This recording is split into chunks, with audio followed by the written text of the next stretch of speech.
دوسروں کو تکلیف پہنچانے والے انسان کبھی سکون کی زندگی نہیں جیتے، اسی لیے کہ ان کا دماغ ہمیشہ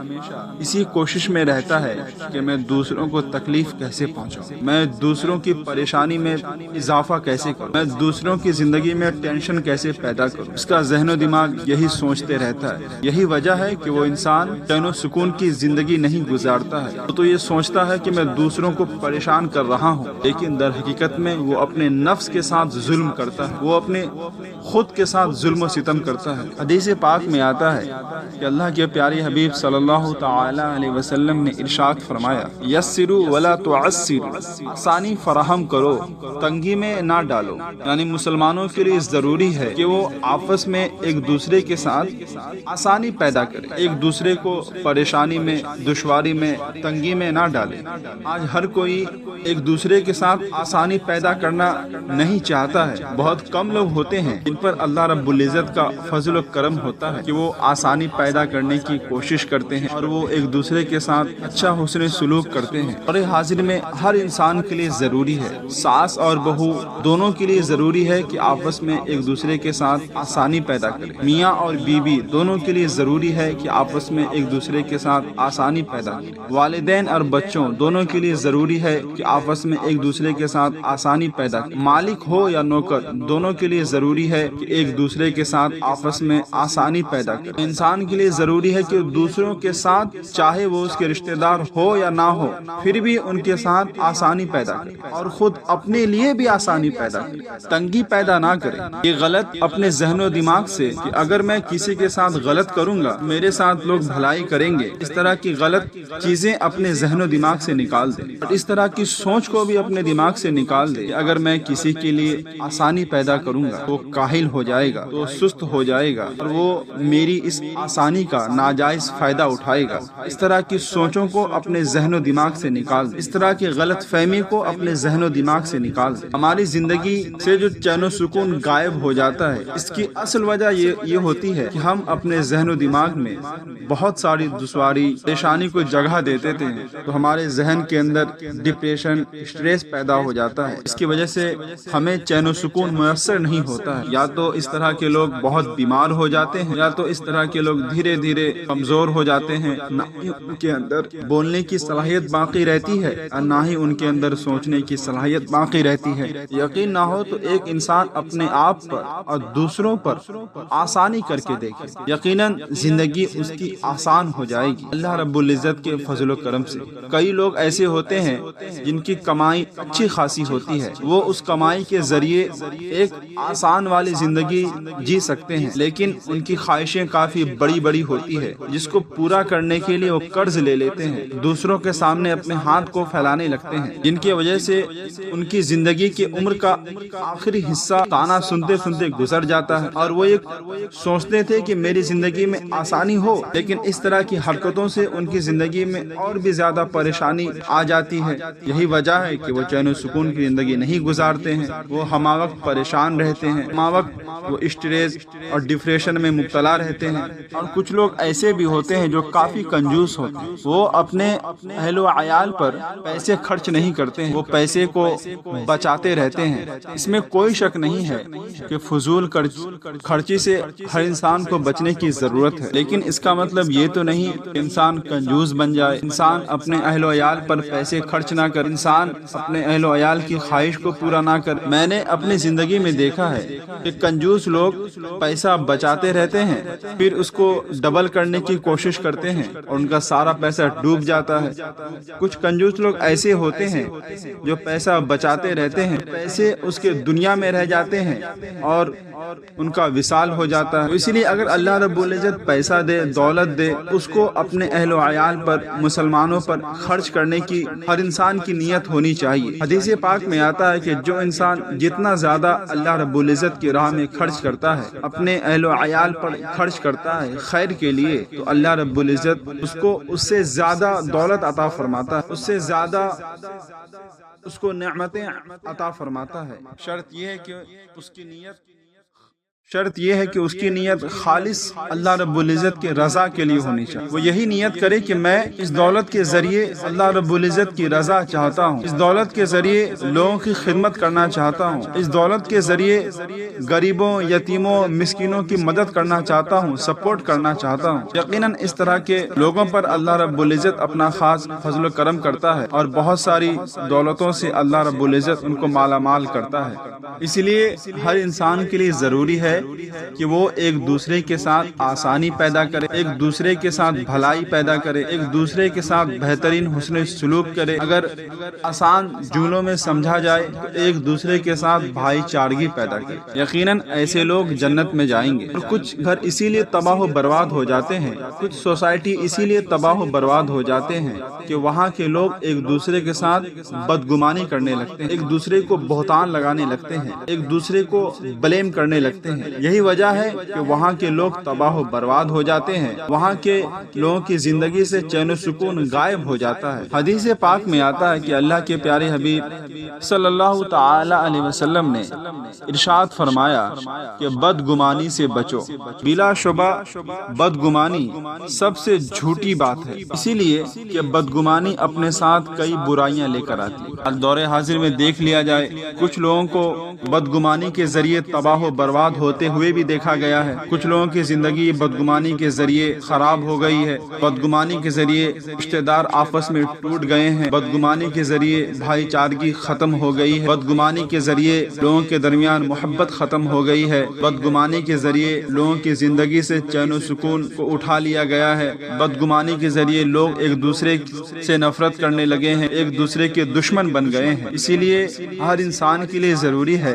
کہ بدگمانی سے اپنے آپ کو بچائے اور دوسروں کو بھی بچائے، اسی لیے کہ بدگمانی کے ذریعے انسان تباہ و برباد ہو جاتا ہے، انسان ہلاک ہو جاتا ہے۔ اور ایک اچھا سوسائٹی، ایک اچھا گھر اس وقت تک کامیاب نہیں ہوتا ہے، اس وقت تک وہ چین و سکون والا نہیں ہوتا ہے جب وہاں کے رہنے والے لوگ آپس میں ایک دوسرے کے ساتھ اچھا گمان کریں۔ جب وہ بدگمانی کرنے لگتے ہیں، چاہے وہ گھر ہو، چاہے وہ معاشرہ ہو، وہ تباہ و برباد ہو جاتا ہے، ہلاک ہو جاتا ہے۔ وہاں کے رہنے والے ہر ایک لوگ آپس میں ایک دوسرے سے نفرت کرنے لگتے ہیں، ایک دوسرے سے دشمنی کرنے لگتے ہیں۔ اللہ رب العزت کی بارگاہ میں دعا ہے کہ اللہ رب العزت ہم سبوں کو بدگمانی سے بچائے، ہم سبوں کو ایک دوسرے کے ساتھ اچھا گمان کرنے والا بنائے۔ یقیناً اسی میں ہر مسلمان کے لیے بھلائی ہے۔ اور جب انسان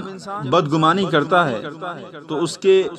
دل کا سکون چلا جاتا ہے، زندگی بے قراری و بے اطمینانی میں گزرنے لگتی ہے، اور بدگمانی سے رشتے اس طرح خراب ہو جاتے ہیں کہ انسان لاکھ کوشش کرے اس کے بعد بھی رشتے صحیح نہیں ہوتے ہیں۔ جو لوگ اللہ رب العزت کے ساتھ بدگمانی کرتے ہیں ان کا اللہ رب العزت کے ساتھ تعلق خراب ہو جاتا ہے۔ اس لیے ہر مسلمان کے لیے ضروری ہے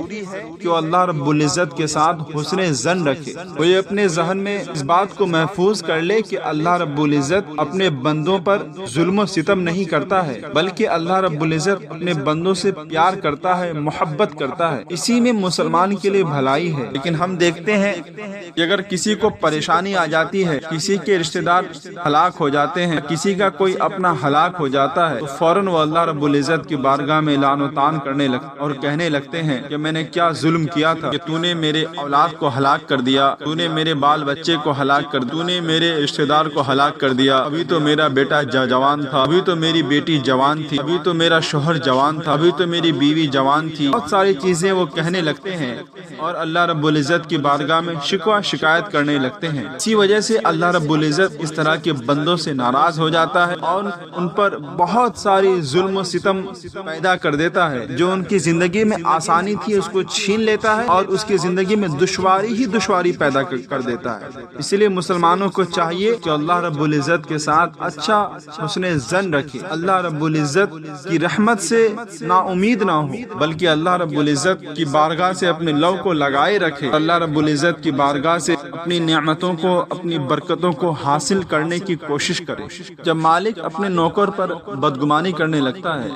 میاں بیوی کے درمیان جب بدگمانی پیدا ہو جاتی ہے، پڑوسی آپس میں ایک دوسرے کے ساتھ بدگمانی کرنے لگتا ہے، ساس بہو ایک دوسرے کے ساتھ بدگمانی کرنے لگتی ہے، گھر میں کچھ غائب ہو جائے تو ایک دوسرے پر بہتان لگانے لگتے ہیں، ایک دوسرے کے ساتھ بدگمانی کرنے لگتے ہیں، تو وہ گھر تباہ و برباد ہو جاتا ہے، وہ رشتے تباہ و برباد ہو جاتے ہیں۔ ہاں یقیناً اگر کسی نے دیکھا ہے، یقیناً اگر کوئی اس بات پر شاہد ہے کہ اس نے وہ غلط کام کیا ہے تو پھر تو کوئی بات نہیں ہے، لیکن اگر کسی نے دیکھا ہی نہیں ہے، صرف وہ قیاس پر اس پر بہتان لگا رہا ہے، تو یہ شریعت میں جائز نہیں ہے۔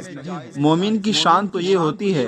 کہ جب شیطان اس کے دل میں بدگمانی کو پیدا کرے تو مومن اللہ رب العزت کی بارگاہ میں توبہ کرے، مومن اللہ رب العزت کی بارگاہ میں استغفار کرے، پھر اس کی سوچ میں تبدیلی پیدا ہو جائے، اس کے ذہن و دماغ سے بدگمانی نکل جائے گی اور وہ دوسروں کے ساتھ اچھا حسن ظن رکھنے لگے گا۔ یہ تب ہوگا جب ہم یہ سوچیں کہ ہم ایک دوسرے کے ساتھ بدگمانی نہیں کریں گے، ہم ایک دوسرے کے ساتھ محبت کریں گے، ہم ایک دوسرے کے ساتھ آسانی پیدا کریں گے، ہم ایک دوسرے کے ساتھ بھائی چارگی پیدا کریں گے۔ کئی لوگوں کی عادت ہوتی ہے کہ وہ سامنے والے کی بات کا اعتبار ہی نہیں کرتے ہیں، بلکہ ہر مسئلے کی تہہ تک پہنچنے کی کوشش کرتے ہیں، جو صرف حسرت اور پریشانی کی وجہ بن جاتی ہے۔ ہمیں اپنوں کی باتوں پر اعتبار کر لینا چاہیے، اگرچہ ہمیں شک ہو کہ وہ ہمیں دھوکہ دے رہا ہے۔ ہمیں باطنی حقیقت کو جاننے کی کوشش نہیں کرنی چاہیے۔ اگر اللہ رب العزت کو منظور ہوگا تو اس کی حقیقت لوگوں کے سامنے ظاہر ہو جائے گی۔ ہمیں یہی ہمارے پیارے آقا صلی اللہ تعالی علیہ وسلم نے سکھایا ہے۔ آپ نبی پاک صلی اللہ تعالی وسلم کی زندگی کو دیکھ لیں کہ پیارے نبی صلی اللہ تعالی علیہ وسلم کو کئی لوگوں کے متعلق معلوم رہتا تھا کہ وہ منافق ہے، پھر بھی وہ ان سے درگزر کرتے تھے۔ جب منافق آ کر نبی پاک صلی اللہ تعالی وسلم کی بارگاہ میں جھوٹ بولتے تھے تو پیارے نبی صلی اللہ تعالی علیہ وسلم ان کو پہچان لیتے تھے، اس کے باوجود بھی آپ درگزر کرتے تھے۔ لوگوں کو ان کے باطن کا پتہ لگانے کے لیے نہیں بھیجتے تھے کہ جاؤ جا کے دیکھو منافق ہے یا نہیں ہے، اسی لیے کہ اللہ رب العزت نے آپ کو غیب کے علم سے نوازا تھا۔ جب کوئی آپ کی بارگاہ میں کوئی گفتگو کرتا، اگر وہ اپنی باتوں میں جھوٹا ہو، وہ منافق ہوتا، سچا نہیں ہوتا، تو آپ فوراً ان کو پہچان لیتے۔ جب تک ضرورت نہ پڑتی تب تک اس کے ناموں کو لوگوں کے سامنے ظاہر نہیں کرتے، لیکن ہم اور آپ دور حاضر میں لوگوں کی چھوٹی سی چھوٹی غلطی کو ظاہر کرنے کی کوشش کرنے لگتے ہیں، ہم ایک دوسرے کو برا دکھانے کی کوشش کرنے لگتے ہیں۔ جب ہم یہ کوشش کرتے ہیں تب ہماری زندگی سے چین و سکون دور ہو جاتا ہے، تب ہماری زندگی میں پریشانی ہی پریشانی داخل ہو جاتی ہے۔ یہ بات اپنے ذہن پہ رکھیں کہ بدگمانی سے بچے بغیر انسان کو چین و سکون حاصل نہیں ہوگا۔ ہمیں کئی مرتبہ چشم پوشی سے کام لینا پڑے گا، معلوم ہونے کے باوجود بھی ہمیں نظر انداز کرنا پڑے گا۔ بدگمانی سے بچنے کا طریقہ یہ ہے کہ ہم سب سے پہلے اللہ رب العزت کی بارگاہ میں دعا کریں، اللہ رب العزت ہمیں بدگمانی سے بچا، اسی لیے کہ ہم سب کے دل میں اللہ رب العزت ہی بہتر جانتا ہے کہ ہمارے دل میں کیا ہے۔ اگر ہمارے دل میں کوئی برائی ہو کسی کے متعلق، اللہ رب العزت کی بارگاہ میں دعا کریں۔ کوئی بدگمانی ہو تو ہم اللہ رب العزت کی بارگاہ میں دعا کریں۔ یقیناً اللہ رب العزت کے قبضے قدرت میں ہمارا دل و جان ہے، اور پھر ہمارے دل میں اگر کسی کے متعلق بدگمانی ہو تو ہم اس کے تعلق سے اپنے ذہن و دماغ کو سمجھا کہ وہ جو بھی ہو جیسا بھی ہو وہ مسلمان ہے، وہ ایمان والا ہے۔ ہم بدگمانی کو اپنے ذہن و دماغ سے نکال دیں، ہم اس انسان کے متعلق اچھا گمان کریں، اچھا حسن ظن رکھیں، ہم اس کے خطاؤں کو درگزر کر دیں۔ اگر ہم دوسروں کے خطاؤں کو درگزر کریں گے تو یقیناً اللہ رب العزت ہماری خطاؤں کو درگزر کرے گا۔ اپنے دل کو سمجھائیں، ٹھیک ہے کہ اگر وہ میرے پیچھے کوئی برائی کر رہا ہے یا کیا ہے تو کرتے رہے، میں تو اس کی بھلائی کرنا چاہتا ہوں، میں تو اس کی بھلائی کروں گا، اس امید سے کہ اللہ رب العزت مجھے بدگمانی سے محفوظ رکھے اور اللہ رب العزت میرے ساتھ لوگوں کو بھلائی کرنے والا بنائے۔ اور اپنے آپ کو سمجھائیں کہ جب تک کوئی حقیقت میرے سامنے نہ آ جائے تب تک ہمیں اس معاملے میں کچھ بولنے کی ضرورت ہے اور نہ ہی کچھ سننے کی ضرورت، اور نہ ہی کسی کو کوئی مشورہ دینے کی ضرورت، جب تک کسی مسئلے کی حقیقت ظاہر نہ ہو جائے۔ بری سوچ اور برے خیالات ایک زہر کی طرح ہوتی ہے، یہ نہ صرف دماغ میں بلکہ جسم کے کونے کونے میں بس جاتی ہے، جس کے ذریعے انسان اپنی زندگی میں چین و سکون کو نہیں دیکھتا۔ انسان کی زندگی میں پریشانی اتنی زیادہ ہو جاتی ہے کہ انسان اپنی زندگی سے تنگ آ جاتا ہے، انسان اپنی زندگی سے پریشان ہو جاتا ہے۔ آپ سوچیں، کیا اس طرح کے شخص، اس طرح کے لوگ چین و سکون کی زندگی گزار سکتے ہیں؟ یقیناً ہرگز نہیں گزار سکتے۔ اسی لیے ہر مسلمان کے لیے ضروری ہے کہ وہ آپس میں ایک دوسرے کے ساتھ حسن ظن رکھے، ایک دوسرے کے ساتھ محبت تقسیم کرنے کی کوشش کرے، ایک دوسرے کو اپنا